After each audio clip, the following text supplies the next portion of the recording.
इस समय हमारे साथ योगी सरकार में कैबिनेट मंत्री राजेंद्र प्रताप सिंह मोती सिंह जी हैं, जिनके पास ग्रामीण अभियंत्रण विभाग और सेवा है।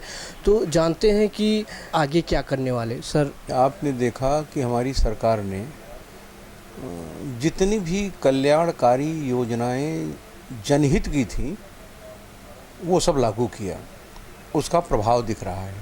सबसे बड़ा कार्य हमारी सरकार ने हमारे मुख्यमंत्री जी के नेतृत्व में, हमारे ऊर्जा मंत्री जी के नेतृत्व में बिजली देने का काम हमने किया है। आज गांव का वह व्यक्ति जिसे रात के अंधेरे में रहना पड़ता था, शाम से लेकर सुबह तक हम अनवरत बिजली की आपूर्ति कर रहे हैं, जिससे बड़ा संतोष है और सरकार के प्रति बड़ा विश्वास है। किसानों के प्रति भी हमारी चिंता है। किसानों का कर्ज हमने माफ़ किया, 36,000 करोड़ रुपया, जो अपने आप में एक इतिहास है। किसान की उत्पाद का उचित विपणन हो, उसकी हमने व्यवस्था की। किसानों के हित की रक्षा हो, उस पर हमने ध्यान दिया। हमने एक नई खनन नीति बनाई है जो भ्रष्टाचार मुक्त होगी। गर्मी में तालाबों में पानी की व्यवस्था हो, जिससे पशु पक्षी को तकलीफ़ न हो। खराब हैंडपंपों को रिबोर कराने के निर्देश हमारी सरकार ने समयबद्ध निर्देश दिए हैं। 15 जून तक सड़कों को गड्ढा मुक्त करने का एक ऐतिहासिक निर्णय हमारी सरकार ने लिया मुख्यमंत्री जी के नेतृत्व में। और ऐतिहासिक काम 1 महीने में हमारे मुख्यमंत्री जी ने 18 घंटे 19 घंटे काम करके ये उत्तर प्रदेश की जनता को बताने का कार्य किया है कि अगर सरकार और जनता के नुमाइंदे काम करना चाहें तो समय कम हो सकता है, काम करने का जज्बा नहीं कम हो सकता। विभागीय प्रेजेंटेशन के माध्यम से पूरे मंत्रिपरिषद को उन्होंने एक साथ बैठा के पूरे प्रदेश को में क्या हमारे पास है, क्या योजनाएं हैं, हम जनता के लिए क्या कर सकते हैं, वो उन्होंने बैठा के सबको उस बताने का काम किया और जनता को एक संदेश दिया कि हमारे सरकार का हर मंत्री सरकार की हर गतिविधि के बारे में जानकारी रखता है। सर, पूर्वांचल और बुंदेलखंड जैसे इलाकों में किसानों की बड़ी समस्याएं हैं, बिजली की व्यवस्था नहीं है, क्योंकि जिसके चलते वहाँ पर रोज़गार फल फूल नहीं पाता है। बड़े पैमाने पर युवा वहाँ से पलायन कर रहा है। तो इस पे क्या करेंगे? मैंने आपको बताया, हमने बिजली को सर्वोच्च प्राथमिकता में रखा। नई औद्योगिक नीति और उद्योग को बढ़ावा देने की दृष्टि से मंत्रियों के एक समूह का गठन हुआ है जो अपनी रिपोर्ट तैयार कर रहे हैं। मंत्रिपरिषद के सामने आएगा और माननीय मुख्यमंत्री जी के नेतृत्व में उसमें उचित समय पर उचित निर्णय लिया जाएगा। हमारे मंत्रियों का समूह ऊर्जा के क्षेत्र में कैसे हम तरक्की करें वो बना। खनन के क्षेत्र में हम क्या कर सकते हैं वो हमने बनाया। परिवहन के क्षेत्र में भी हमने ओवरलोडिंग कम की, हमने अनधिकृत संचालन को बंद किया। एक्साइज में भी जो माननीय सर्वोच्च न्यायालय के आदेश थे, सरकार की जो नीति थी, कस्बे, स्कूल, धार्मिक स्थल चाहे वो जिसके हों, उसके अगल बगल कोई शराब की दुकान नहीं होगी। मद्य निषेध को भी हम लागू करना चाहते हैं। जहां हम अपने राजस्व की चिंता कर रहे हैं, वहीं समाज की भी हमें चिंता है, इसलिए मद्य निषेध पर भी हमारा दबाव है। समाज कल्याण में 300 पेंशन थी, हमने 1000 पेंशन करने की घोषणा की। राशन कार्डों में व्यापक धांधली की गई थी, हमने स्मार्ट राशन कार्ड जारी करने का फैसला किया है। हमारी सरकार ने जो दिव्यांग हैं, जो शारीरिक रूप से अक्षम थे, उनका नामकरण जो हुआ था उससे वो अपमानित अनुभव करते थे, हमने उस नाम को भी संशोधित करके एक बेहतर काम किया है। और नारी सुरक्षा बल का हमने गठन किया है, जिसे एंटी रोमियो हम कहते थे।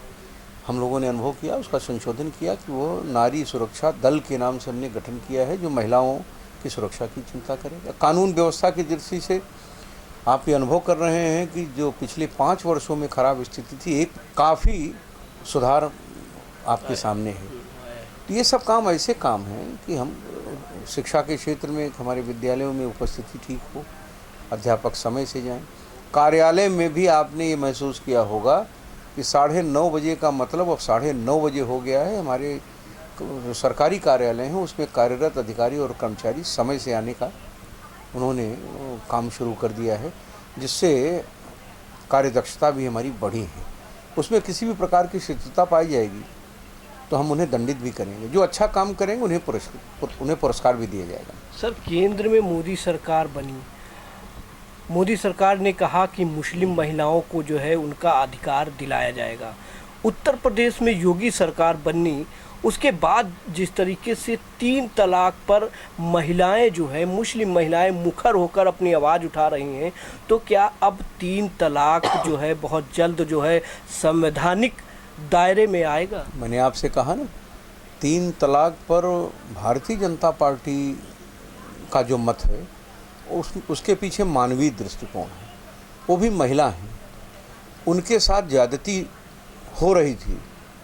जब उन्होंने भाव प्रकट किया कि 3 तलाक का विषय कहीं न कहीं दूषित मानसिकता का परिचायक है, अगर उनके मन में ये भाव है कि उन्हें भी सम्मान मिले, उन्हें भी सुरक्षा मिले, इसमें हर्ज क्या है? 3 तलाक को अगर वो पसंद कर रहे हैं कि इसका कानून बने, बदला जाए, अगर बहुमत की इच्छा होगी तो केंद्र की सरकार हमारी विचार करेगी। अच्छा, केंद्र सरकार ने वीवीआईपी कल्चर को ख़त्म करते हुए जो है अब विधायक और सांसद लाल बत्ती का प्रयोग नहीं कर पाएंगे। सिर्फ कुछ एक राष्ट्रपति, प्रधानमंत्री, ऐसे कुछ संवैधानिक पद पे बैठे लोग ही लाल बत्ती का उपयोग कर पाएंगे। क्या कहेंगे आप इस पे? हमारे मुख्यमंत्री जी जो निर्णय लेंगे उसका पालन होगा। सर, राम मंदिर का मुद्दा जब उठा था तो प्रतापगढ़ से अयोध्या के बीच में बहुत बड़े पैमाने पर लोग गए थे, तो वहाँ की रोड अभी जो है कहीं ना कहीं ख़राब पाई जाती है। क्या केंद्र की सरकार की कृपा से इलाहाबाद से नेपाल की सीमा तक उसे राष्ट्रीय मार्ग घोषित करते हुए भारत सरकार के परिवहन मंत्री जी ने, सरफेस ट्रांसपोर्ट मिनिस्टर ने, उन्होंने उसे राष्ट्रीय मार्ग घोषित करके उसके निर्माण की स्वीकृति प्रदान कर दी। बहुत जल्दी वो सड़क सुल्तानपुर से फैजाबाद तक बहुत अच्छी, इलाहाबाद से प्रतापगढ़ के बीच में उसका निर्माण कार्य बहुत शीघ्र प्रारंभ होगा और अयोध्या ही नहीं, भारत की सीमा तक हम इलाहाबाद से उतरौला तक उस सड़क को अच्छी बनाएंगे और सुगम संचालन योग्य उस सड़क को सुनिश्चित कराएंगे। सर, पूर्व प्रधानमंत्री अटल जी की जब सरकार बनी थी तो प्रधानमंत्री सड़क योजना के तहत कई सारे ग्रामीण क्षेत्रों को हाईवे से बड़े बड़े जो है पैमाने पर जोड़ा गया था सड़कों पर। अब आपके पास ये विभाग है, तो अब ग्रामीण क्षेत्रों के लिए क्या करने वाले हैं? ग्रामीण क्षेत्रों में 34 जनपद हमारे विभाग में हैं। मैं लोक निर्माण विभाग भी एक विभाग ऐसा है जो सड़कों का निर्माण करता है, हमारा विभाग करता है।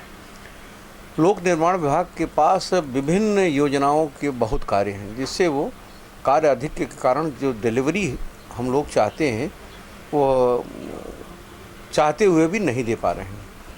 मैं मुख्यमंत्री जी के संज्ञान में मैंने इसको रखा है और मैं चाहता हूँ जितने ग्रामीण मार्ग हैं वो आरईएस को बनाने के लिए दे दिए और जितने भी ग्रामीण क्षेत्र, ग्रामीण विकास से संबंधित जितने भी विभाग हैं, चाहे वो परिवहन विभाग हो, चाहे वो पंचायती राज हो, चाहे वो पर्यटन हो, चाहे वो शिक्षा, माध्यमिक शिक्षा हो, उच्च शिक्षा हो, सारे आंगन बाल विकास हो, पुष्टाहार हो, वो सब आरईएस जिसके पास पूरा तकनीकी ज्ञान है, पूरा इंफ्रास्ट्रक्चर है, उसे स्थानांतरित कर दिया जाए। उस विभाग को भी बजट युक्त विभाग बनाकर जनता की बेहतर सेवा में लगाने का काम हो, ये सर सेवा के क्षेत्र में क्या कोई नई योजना आप बनाए? नई योजना जनता की सेवा, उत्तर प्रदेश का चतुर्थिक विकास, उत्तर प्रदेश का समग्र विकास।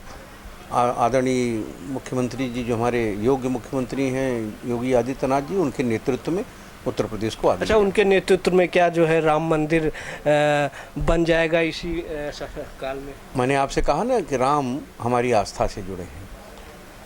जब राम की इच्छा होगी, उनका जब आदेश होगा, जैसी उनकी कल्पना होगी, उन उसके अनुसार अपने आप कार्य होगा। मैं इस पर क्या टिप्पणी कर सकता नहीं नहीं, हूँ? आपके वरिष्ठ नेता सुब्रमण्यम स्वामी जो हैं वो कहा है कि लोकसभा और राज्यसभा में बिल लाकर जो है राम मंदिर को बनाया जा हमारे देश के नेता नरेंद्र मोदी जी हैं और प्रदेश के नेता योगी आदित्यनाथ जी हैं। जो उनका मत होगा वही हमारा मत होगा। धन्यवाद। तो ये थे हमारे राजेंद्र प्रताप सिंह मोती सिंह जी, जो योगी सरकार में कैबिनेट मंत्री हैं। कैमरामैन विशाल के साथ मैं राम बाबू, टीवी इंडिया लाइव, लखनऊ से।